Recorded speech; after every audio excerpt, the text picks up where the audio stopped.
They say when a mirror shatters, it can never reflect the same again. But no one talks about the girl who became the mirror and shattered. The soft whir of the fan did little to ease the weight in the room. The glow from Ameena's desk lamp was harsh, not just on her books, but on her soul. It cast shadows under her eyes, across her face, and over the battlefield she once called a study table. Textbooks lay open, highlighters scattered, but her gaze didn't move.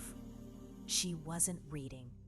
She was remembering what it felt like to be the girl everyone admired. Why can't you be more like Ameena? She's our future doctor. She's sharp. She wore that title like armor until it shattered. Medical entrance exam. 2 attempts, 2 defeats. Now the same people who used to hold her up lowered their voices when they spoke her name. Maybe medicine isn't for her. There are other options, right? You were so smart in school. What happened now? The words were gentle, but they sliced like knives. Not because they doubted her, but because she did. It wasn't just about an exam anymore. It was about identity. Who was she, if not the smart one? She stopped answering calls. Even Fatima's name, once a comfort, made her feel sick. She avoided mirrors, avoided dua. Because how do you raise your hands? When your heart feels unworthy, she'd sit on her prayer mat and trace its delicate flowers, as if the embroidery could soothe the ache in her chest. This time was supposed to be different. She had promised herself, promised her parents. But fear wrapped around her like a vine, cold and slow. It wasn't just the fear of failing again. It was the fear of their eyes, their soft looks that quietly said, "Please don't disappoint us again." She told herself, "I'm trying." But in truth, she had stopped believing her effort mattered. Opening her book felt like lifting a mountain. Even simple tasks became exhausting. Confidence wasn't gone.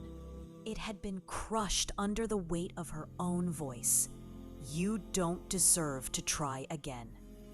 That voice got louder with every passing day, with every taunt from a distant relative, with every pity-filled smile from neighbors, with every mock test she failed.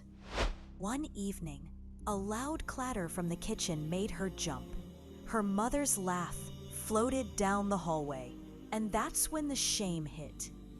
How do you tell the people who love you that you're falling apart again? The memory of result day flooded her mind. The frantic refreshing of the website, the hope, the silence. Her roll number wasn't there. Again, it wasn't just a missed rank. It felt like the ground opened up and swallowed her confidence whole. One particularly tough evening, hunched over a complex organic chemistry problem, her phone buzzed. Fatima, her cousin, the one who made medicine look effortless. She stared at the screen. Her fingers trembled. What now? Another reminder that I'm falling behind? Another "how's prep going" masked as concern. Let it ring. But something in her didn't. She picked up. "Assalamu alaikum, Fatima." "Wa alaikum assalam, Ameena. You okay? You've gone all silent these days." Her voice wasn't sharp. It was warm, soft, not filled with judgment, only worry. Ameena swallowed the lump in her throat. "It's been hard." And then the words spilled, the silence she had buried for months, the fear of failing again, the stares, the taunts, the echo of "not good enough" playing on repeat in her head. "I don't know if I can do this anymore, Fatima. What if I'm just not cut out for it?" Ameena braced herself for the usual. "Have faith. Keep trying. You're stronger than this." But then, Fatima's voice dropped, low, slow, like she was unlocking something sacred. Ameena, do you remember that summer you insisted on learning to ride a bicycle without training wheels? Ameena blinked. What? You fell badly, again and again. You scraped your knees, cried, but you always got back on. You kept going, even when everyone told you to stop for the day. Remember what you said? Ameena's lips parted. I said, if I stop now, I'll forget the balance tomorrow. A silence. Then, exactly, Fatima whispered. That wasn't just about a bicycle, Ameena. That was your first lesson in resilience. Ameena felt her pulse slow. The memory, it hit different now. Fatima continued. You didn't stop because you were chasing balance. You knew every fall wasn't failure. It was feedback. It showed you what to fix. And these neat attempts, her voice sharpened, almost like she was drawing a sword from its sheath. They're not stains on your record. They're your training rounds. You think you've been failing, Ameena, but you've been learning how to stay on the cycle. This time, you're riding without fear. Ameena's breath caught in her throat. And the confidence? Fatima paused, her eyes steady. Confidence is built through effort. The results? They belong to Allah. Ameena blinked. What do you mean? It's built while you're studying, while you're unsure, while you're scared.